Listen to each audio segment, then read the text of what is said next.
Hey everybody. Hey everybody. Hello. Welcome back. Another episode of Building Better Bodies with Deven, the Docs, and Brandy. And so today we've got a continuation of what we were talking about last time. You're probably wondering why we're sitting down. We got tired.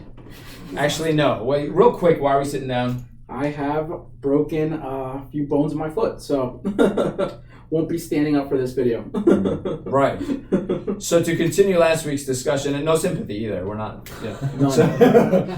Deven, what were we chatting about? Yeah, so we touched very briefly yesterday. It's something that I had talked to Dr. Mir that I wanted to kind of make as kind of the focal point of today's video as opposed to kind of an added part of the last video, and that's talking about accountability. We talked about various ways that we can be accountable. We talked about great legendary athletes like Muhammad Ali and how he carried himself, and because many see him as cocky, egotistical, outspoken, if nothing else, he was always holding himself accountable. So some people can think maybe he acted that way as a way of convincing himself of his own talent, his own ability. Because if you're making headline news all the time, talking about I am the greatest, you're eventually going to have to act and live your way such that you prove to everybody that you're the greatest. So I thought that we kind of scratched the surface of a bigger idea, and that is, what is accountability? How can we hold ourselves accountable with goals for physical health and wellness?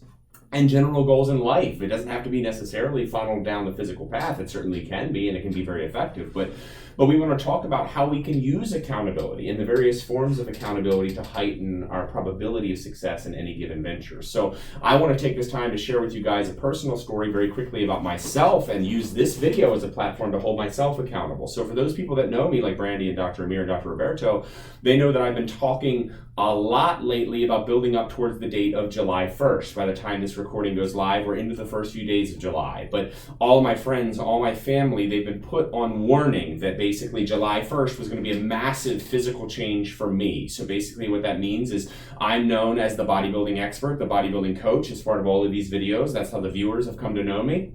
But, I have to admit that I don't necessarily feel that I look the part, okay? And that's because I certainly have the background in competitive bodybuilding, but because of my career path and choices and way that I've lived my life, the draw of the stage and competition hasn't necessarily been a primary driving factor for me. And I feel that that's time to change. So it's time to get back to Deven the bodybuilder. It's time to put my composition back in line with something more expected of a bodybuilding expert and coach. So, to be completely honest with everybody, it's going to be a tall task. My body weight, when I took all my measurements to get this program started, was around 196 pounds at 6'1", which is pretty lean for me. So to let everybody know, to hold myself accountable here and now, I want the viewers and I want you guys, my close friends and colleagues, to know that I'm going to be working my way towards 250 pounds of body weight. So again, that's a 25% of my overall body weight being added on top of my current composition. So this is an immense task. It's very aggressive. It's very ambitious. I'm not necessarily putting a time frame on it, but to know that July 1st is the start by which I'm going to start seeing this cascade of behavioral changes towards meeting this end. So one way of talking to you guys and bringing you in so you can personally be a part of this process is holding myself accountable. I want the people that watch this video and are intrigued by this sort of radical personal transformation to be able to hold me accountable. And if you see me in the grocery store, if you come in and visit me at One Life South Frederick, if you see me here at the practice in Mid-Atlantic, talk to me, ask me, how's it going? How's the 250 pounds coming? I want those sort of questions to constantly be out there because it's going to hold me accountable. It's real now. It's not just a thought that's in my head. It's something that I've talked to you guys about, and now it's a standard I need to hold myself to. And that's one way that you can kind of mimic that behavioral pattern in your own life. If you have something that's been plaguing you that you always have wanted to accomplish, wanted to change, wanted to do, it doesn't do us any good to keep it in our heads. Because then the fear of failure is never there. So we'll always talk ourselves out of pursuing it with the utmost level of intensity. Rather, I would advise that rely on those people close to you. You don't need to go out and tell perfect strangers what it is, your deepest, darkest desires and goals. That's not necessary. Nor do we have to be like Muhammad Ali and stop the presses and run the headline that you are in fact the greatest. But rather just start to talk to your friends, family, Bring the idea out of the ether, out of the imaginary, and make it real. Put it down. Say, this is what I plan to accomplish, this is how, and in this general time frame. And you'll be amazed at the level of accountability that can bring into your life. But that's just one option. And I'll turn it over to Dr. Amir and Dr. Roberto to talk about another form of accountability, which is basically partner accountability. So what I'm talking about is individual, being accountable to yourself and talking to other people to help that happen. But in this case, it's about challenging one another, finding somebody who you can feed off of and can feed off you in return, and find ways to inspire and to motivate them through what we call partner accountability. So I'll turn that over to them. So I threw down the gauntlet and challenged Dr. Roberto. What did I challenge you in? Challenge is who would be able to get down to the lowest body fat percentage. So I am a sore loser, so I don't plan on losing. Did we decide on a time frame? Did we want to do a time frame? No time frame. Okay. Get as low as you can. I believe, and tell me if I'm correct, that the lower your body fat percentage gets, the harder it is to even bring it lower. Mm-hmm. So I thought based on that, it would be a fair competition to just say, let's see how low we can go. So maybe the competition is to get it down and sustain it for a period of 30 days, because you can go really low, but you can't sustain it. In fact, it's not healthy to sustain it at the lowest levels. So it's got to be something that's healthy. I think what does someone get down to for competition? So yeah, that's a fantastic question. So obviously what's going to happen is we all have a certain level of what we call visceral fat. Okay, so that's deep fat. It's not subcutaneous fat that we can see, feel, and squeeze, but rather this is the necessary fat that coats and insulates the organs of the abdomen. So this is what we call absolutely necessary. This is critical to the function of those organs and effectively the function of our bodies. We understand that of our total composition, roughly 2 to 3% will be comprised of this necessary visceral fat.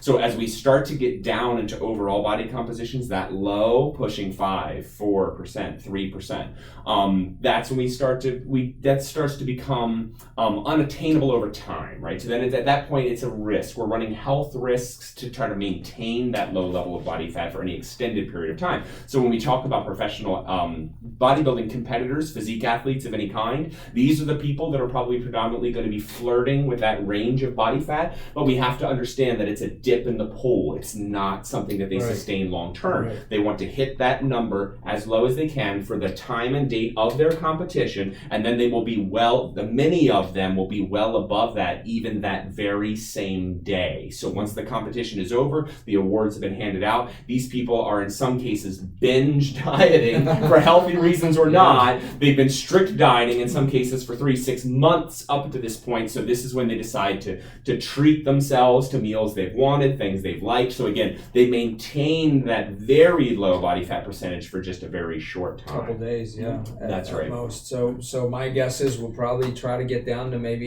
8%, maybe 8 to 10 would be a good range, and then try to sustain it. And then it doesn't matter who gets there first. Yeah, it's just a matter of who goes. So how about, because it's still in 2 years, we don't want to be still going, okay, are we there yet? We might lose our viewers at that point. So why don't we do something to where it's who gets there first and then sustains it for 30 days?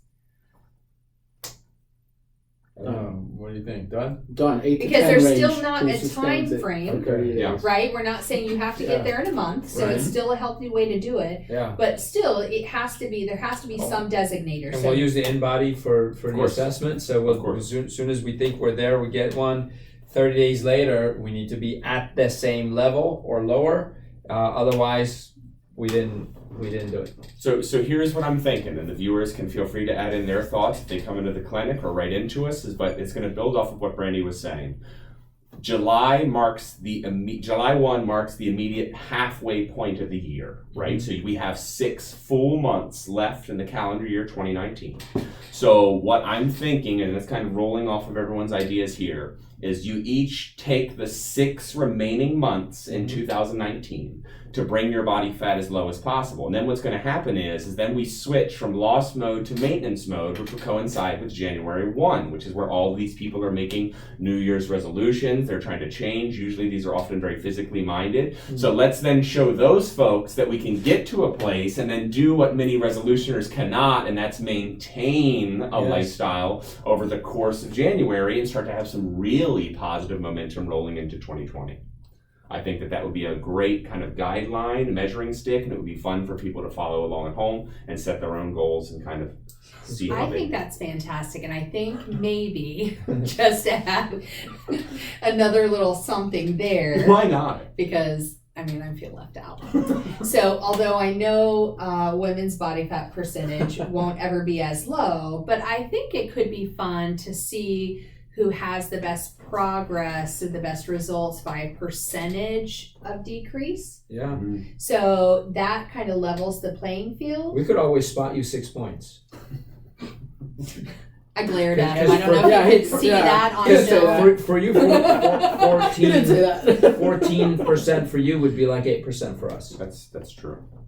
That's true. So if you want, your 14 would be our 8, and then we can see who gets so whatever you get to, 6 less than that is what we need to be at. Right.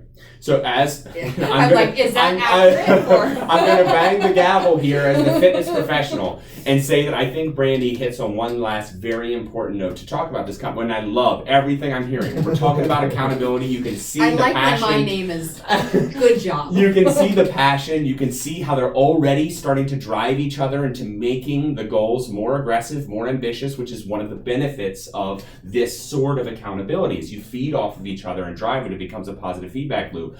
But what Brandy brought up cannot be overstated, is we all are built differently. We can all clearly see that Dr. Roberto's build genetically is different than Dr. Amir's. So to say that just a straight fat loss is the goal is a very admirable goal, but it's not necessarily the most accurate. So what I would kind of push them towards is, let's see who can experience the best overall percentage of reduction in body fat.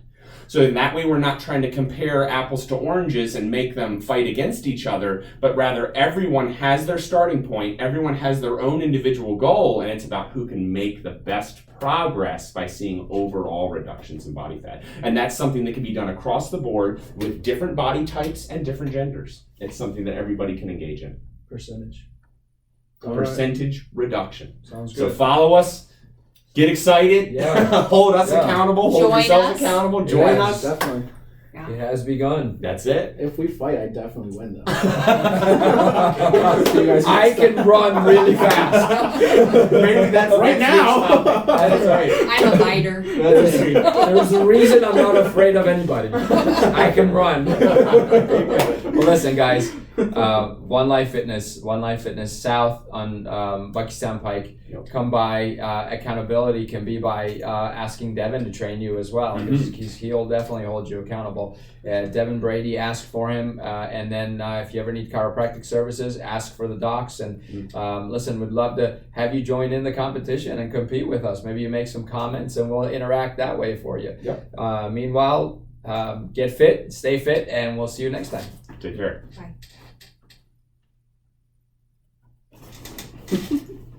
Perfect.